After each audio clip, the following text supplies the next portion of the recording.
Badung tengah mempersiapkan diri untuk memastikan perayaan pergantian tahun 2024 menuju 2025 berlangsung aman dan tertib. Satuan Polisi Pamung Praja Satpol PP Kabupaten Badung mengerahkan ratusan personil untuk mengawasi aktivitas masyarakat dan wisatawan pada malam tahun baru.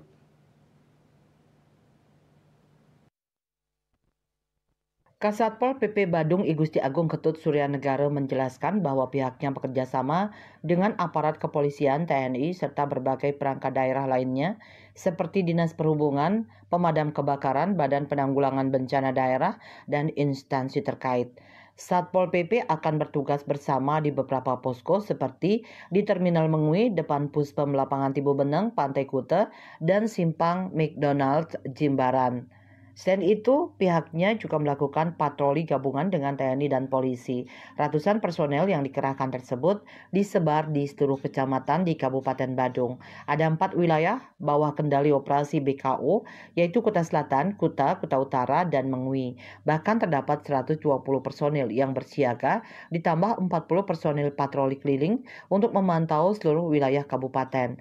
Fokus utamanya adalah menjaga ketentraman dan kenyamanan wisatawan, memberikan informasi wisata, serta memastikan kelancaran lalu lintas.